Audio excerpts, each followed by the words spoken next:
पंचायत राज दिवस के दिन केंद्र सरकार द्वारा शुरू की गई स्वामित्व योजना की धरातल पर शुरुआत हो चुकी है।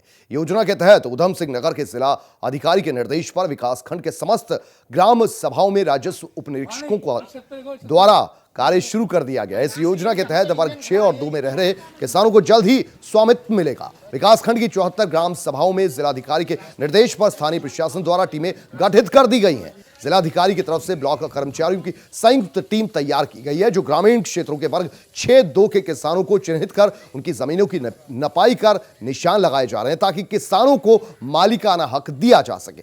इस अभियान का ड्रोन कैमरों द्वारा सर्वेक्षण भी किया जा रहा है और यह अभियान 3 सितंबर तक चलता रहेगा। जिलाधिकारी के आदेशानुसार हम लोग की तहसील स्तर पर, तहसीलदार के स्तर पर एक टीम गठित की गई है।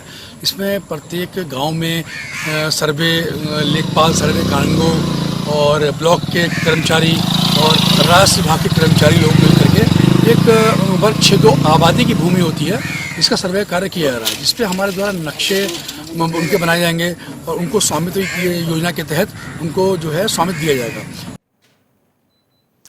उधर सिद्धार्थ नगर जिले में धनगढ़ा क्षेत्र के ग्रामीणों ने स्टेट बैंक ऑफ इंडिया के ग्राहक सेवा केंद्र पर जमकर हंगामा किया। गांव वालों का आरोप है कि यह ग्राहक सेवा केंद्र अब जालसाजी का अड्डा बन गया है। यहां गरीब किसानों के खाते से पैसे गायब कर दिए जाते हैं। कहा जा रहा है कि ग्राहक सेवा केंद्र पर बैंक खाते से रकम गायब होने की अनगिनत मामले सामने आए। एक ग्रामीण ने आरोप लगाते हुए यह कहा कि हाल ही में उसने केंद्र पर 10,000 रुपए निकाले, जिसके बाद उसके खाते से 10,000 रुपए और कट गए। फिलहाल ग्रामीणों ने ग्राहक सेवा केंद्र के खिलाफ पुलिस में तहरीर दी है। 1 लाख। उसके बाद में मेरी इधर लड़की आई पैसा निकालने के लिए, तो उसमें मैं बम्बई से पैसा भेजा था। उसके बाद में वो आई, देखी तो 500 रुपया उसमें नहीं है और जो मैंने 2000 भेजा था वो खाली निकला है। और बोला पूछी इधर 500 रुपया, तो बोले कि वो कहीं और जाना पड़ेगा बैंक में, उधर जाके आप बात करो उधर। तो वो कहाँ जाएगी, हम तो मुंबई रहते हैं। आपके खाते में बैलेंस 500 रुपया जो खाता खुला वो नहीं था कि नहीं? वो नहीं है, 0 है। हमारे खाते में पैसा जितना था हमको मालूमात था उतना पैसा, तो उसमें था 1,88,000 रुपया। उसमें मैं से 10,000 रुपया निकाला, तो उसमें बाद में मैसेज मोबाइल में आया कि 1,68,000 हो गया। तो 10 निकाला तो 20 निकल गया। और यहाँ पूछने तो बोलते वो बाद में मालूम पड़ेगा क्या हो गया, लेकिन बताया नहीं। जब इंक्वायरी किया दूसरे दिन तो मालूम पड़ा, बोलते हैं सच देखेगा। कोरोना काल में गांव लौटे प्रवासियों के लिए टिहरी प्रशासन और उद्यान विभाग ने एक मुहिम की शुरुआत की है। इस मुहिम के तहत नई टिहरी नगर पालिका क्षेत्र में 3 दिन हाट बाजार लगेगा, जहां पर प्रवासी युवाओं का एक समूह घर गांव में उत्पादित सब्जी और फलों को बाजार दर से कम कीमत पर बेचेगा। लॉकडाउन के बाद गांव लौटे युवाओं के समूह ने नई टिहरी में साप्ताहिक हाट बाजार लगाना शुरू कर दिया है। अब हर मंगलवार को नई टिहरी डायजर में, गुरुवार को बोराड़ी और शनिवार को बीपुरम में हाट बाजार लगेगा। जिला प्रशासन की इस मुहिम पर शहर से गांव लौटे युवकों ने कहा कि स्वरोजगार उनके लिए उपयोगी साबित हो रहा है। चोपड़ियाल गांव के रहने वाले हैं। पिछले 2-3 महीने से लॉकडाउन के कारण हम घर में ऐसे ही बैठे हुए थे, कोई रोजगार के साधन नहीं है। फिर वहाँ पे हमारे यहाँ स्थानीय सब्जियाँ काफ़ी सारी होती है, इससे हमने वहीं सोचा कि हम यहाँ पे इकट्ठा करेंगे, लेकिन उसको बेचने के लिए हमें एक प्लेटफॉर्म की ज़रूरत थी, क्योंकि उद्यान विभाग के सहयोग से हमें यहाँ पे दिया गया है। हफ्ते में 2 से 3 दिन एक जगह पे हम लगाएंगे, इससे काफ़ी फ़ायदा हो रहा है हमें। पूरे ज़िले में सब्जियों के 300 जैविक समूह बनाए हुए हैं। उसमें से कुछ समूह हमारे चोपड़ियाल गांव जड़ी पानी इलाके में हैं। वहां पर जो है इस समय सब्जियां बहुत ज़्यादा उत्पादित हो रही हैं। तो किसान भाइयों ने हमको फ़ोन करके अवगत कराया कि सब्जियों का उनको उचित मूल्य नहीं मिल पा रहा है और मंडी में जब वो ले जाते हैं तो उनको औने पौने दाम पर इसको बेचना पड़ता है, तो किसान को नुकसान हो रहा था। वहीं ये भी पता चला कि उसी गांव में कुछ प्रवासी लोग आए हैं दिल्ली से, जो नौकरी करते थे, घर में बैठे हैं, बेरोजगार हैं, इस समय बोर हो रहे हैं। तो हमने ये योजना बनाई कि क्यों ना ये प्रवासियों के द्वारा इन सब्जियों को सही जगह पर बिक्री करा के दोनों लोगों को फायदा दिलाया जाए। अमेठी के गांव मुंशीगंज में बड़ी वारदात। दिन दहाड़े रिटायर्ड शिक्षक की लाठी डंडों से पीट कर हत्या कर दी गई। रिटायर्ड शिक्षक को लहूलुहान कर हमलावर फरार हो गए। शिक्षक विद्याधर शुक्ला की ट्रॉमा सेंटर में इलाज के दौरान मौत हो गई। फिर तनाव को देखते हुए बड़ी संख्या में यहां पुलिस बल तैनात किया गया। पुलिस अब पूरे मामले की जांच में जुटी हुई है। आलोक हमारे संवाददाता जानकारी लेते हैं उनसे। आलोक, ये बताइए कि रिटायर्ड टीचर को मारने के पीछे किसका हाथ है? अब तक पुलिस की तफ्तीश में क्या कुछ निकला? जिस तरह से इनकी पीट की हत्या हुई है, अभी सभी जो परिवारजन हैं वो शिक्षक को लेके ट्रामा सेंटर लखनऊ थे और वहां से उनके अंतिम संस्कार के लिए अमेठी लेके आ रहे हैं। अभी तक उनका परिवार का कोई नहीं है के खिलाफ तहरीर दी जाए, लेकिन पुलिस जांच में जुटी हुई है।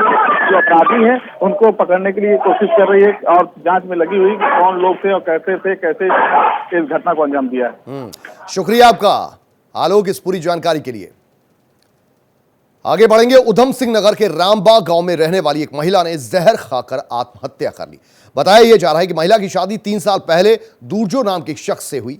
बताया यह भी जा रहा है कि दोनों का एक बेटा भी था, मगर महिला का प्रेम प्रसंग गांव के ही एक दूसरे अविवाहित शख्स से चल रहा था, जिसको लेकर आए दिन महिला और उसके पति के बीच विवाद पनप रहा था। बताया जा रहा है कि जन्माष्टमी की रात 9 बजे से ही महिला गायब थी। सुबह लोगों ने ट्यूबवेल के पास दोनों के शव देखे। फिलहाल पुलिस ने शवों को पोस्टमार्टम के लिए भेज दिया है।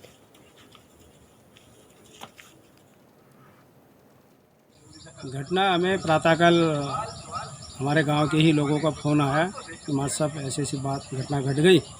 मैं भी गया हूँ, जाके देखा लड़का तो पूरा अचेत, क्या उनके है ही नहीं, एकदम पूरा डेथ हो चुका था। लड़की जो है किसी तरह से सांस ले रही थी, अचेत पड़ी हुई थी।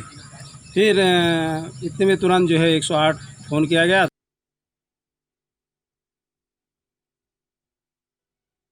एक लड़की है पूनम, बताया जा रहा है कि जो है पूर्व से ही 2-3 साल पहले शादी हुई थी उसी किसी से, और वो अपने मायके में रह रही थी। कुछ दिन पहले दिल्ली से आई थी, मायके में रह रही थी। उसके पड़ोस में रहने वाला है लड़का राहुल, उसका उससे मेरे ख्याल से प्रेम प्रसंग होगा। आसपास के लोगों का, परिजनों का कहना है कि 7 माह पूरे दोनों भाग भी गए थे, फिर 1 माह बाद वापस आ गए थे। प्रेम प्रसंग के चलते ही ऐसा प्रतीत होता है कि इनकी तरह कोई जहर लिया गया है, क्योंकि मौके पे ये मूर्छित अवस्था में थे। रामपुर के काशीपुर आगा गांव में ग्राम प्रधान और उनके पति पर यूरिया और खाद की कालाबाजारी का आरोप लगा है। रामपुर में जहां एक और किसान यूरिया और खाद के लिए हताश, निराश और परेशान हैं, वहीं दूसरी ओर रामपुर में यूरिया और खाद की कालाबाजारी रुकने का नाम नहीं ले रही। जहां एक तरफ किसान तपती गर्मी में पूरा दिन खड़े होकर मुश्किल से 2-4 खाद के कट्टे पा रहे हैं, तो वहीं दूसरी तरफ कृषि विभाग और किसान सोसाइटी की मिलीभगत से कुछ दबंग अवैध तरीके से खाद और यूरिया का भंडारण कर रहे हैं। जनपद में जो किसान होता है सोसाइटियों से लिंक होता है और उनके पास जो चेक होते हैं सोसाइटियां किसानों से डायरेक्ट लिंक होती हैं। प्राइवेट दुकानदार किसानों का शोषण ना करें, इसलिए ये निर्णय लिया गया शासन के स्तर से भी कि क्योंकि सोसाइटी हर जगह हैं और किसानों से जुड़ी हुई हैं, तो सोसाइटियों पे ही खाद दिया जाए। रामपुर के काशीपुर आंगा के ग्राम प्रधान पर आरोप है कि कृषि अधिकारियों की साठगांठ से ग्राम प्रधान और उसके साथी गांव में ही बने गोदाम में भारी मात्रा में यूरिया खाद के कट्टे जमा कर रहे हैं और उन्हें महंगे दामों में ब्लैक कर रहे हैं। इसकी जानकारी जब कृषि विभाग को लगी तो गोदाम पर छापा मारकर खाद यूरिया को बरामद किया गया। आप किसान हैं, आपके बड़ा वाला किसान नहीं है, दोनों लाइन में लगे हैं। आप एक बार कट्टा लेने गया, दूसरे भी कट्टा लेने गया, एक ने 10 कट्टे लिए, आपने भी 10 कट्टे लिए, बार गए कट्टे लाके आपने घर पे रख लिए, दुकानों पे दे दिए। कहीं से भी कुछ भी हो सकता है। ग्रामीणों का आरोप है कि मामले में ग्राम प्रधान और कृषि विभाग के अधिकारियों की साठगांठ न खुल जाए, इसलिए आरोपी को ही बरामद खाद सुपुर्द कर दिया गया। कहा जा रहा है कि आरोपी नफीस को बचाने के लिए रिपोर्ट में किसी और का नाम दर्ज किया गया है। कृषि अधिकारी यहाँ मौजूद है, वो सीलिंग की कार्रवाई कर रहे हैं, सीजर किया है कई गोदाम को, और इसके बाद में पुलिस यहाँ देख सकते हैं आप कितनी सुरक्षा में पुलिस मौजूद है। यहाँ पूरी भीड़ लगी हुई है, कई गाड़ी पुलिस यहाँ मौजूद है, सुरक्षा अधिकारियों के लिए यहाँ पे मौजूद है। अब यहाँ कृषि अधिकारी और क्या कार्रवाई करते हैं, दोषियों के खिलाफ क्या कार्रवाई होती है, उनके खिलाफ FIR होती है, यह मामला खाली कागजों तक सिमट जाता है, देखना ये दिलचस्प होगा। रामपुर से फहीम खान, R9 TV, उत्तर प्रदेश। आजमगढ़ के नाउपुर गांव में 2 हत्याएं हुई। चुनावी रंजिश में पिता पुत्र की गोली मारकर हत्या कर दी गई। सूचना के बाद मौके पर पहुंची पुलिस ने शवों को कब्जे में लेकर अब तनाव को देखते हुए दरअसल भारी पुलिस बल यहां तैनात करना पड़ा है। पिता पुत्र की गोली मारकर हत्या कर दी गई।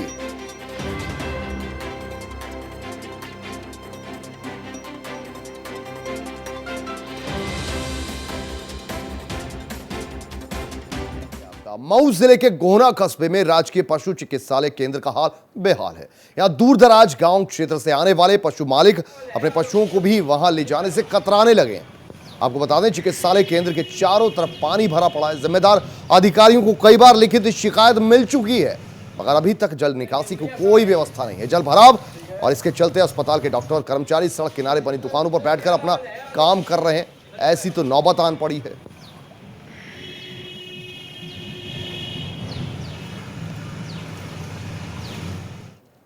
उधर हरदोई की ग्राम सभा मझिला में ग्रामीण बदतर जिंदगी जीने को मजबूर हैं, क्योंकि गांव में अभी तक ना तो सड़क और न ही जल भराव से इन्हें निजात मिल पा रही है।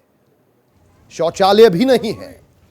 गांव की माने तो ग्राम प्रधान की दबंगई से पूरे गांव की जनता परेशान है। कई बार ग्रामीणों ने अधिकारियों से गांव की हालत को लेकर फरियाद की, लेकिन ग्राम प्रधान के राजनीतिक रसूख के चलते कोई कार्रवाई नहीं की गई। गांव में हालात जस के तस बने हुए हैं। गांव वालों का कहना है कि ग्राम प्रधान और ग्राम पंचायत अधिकारी खुलेआम लूट मचा रहे हैं। ये लोग गांव के विकास के लिए आने वाले पैसे की बंदर बांट कर रहे हैं।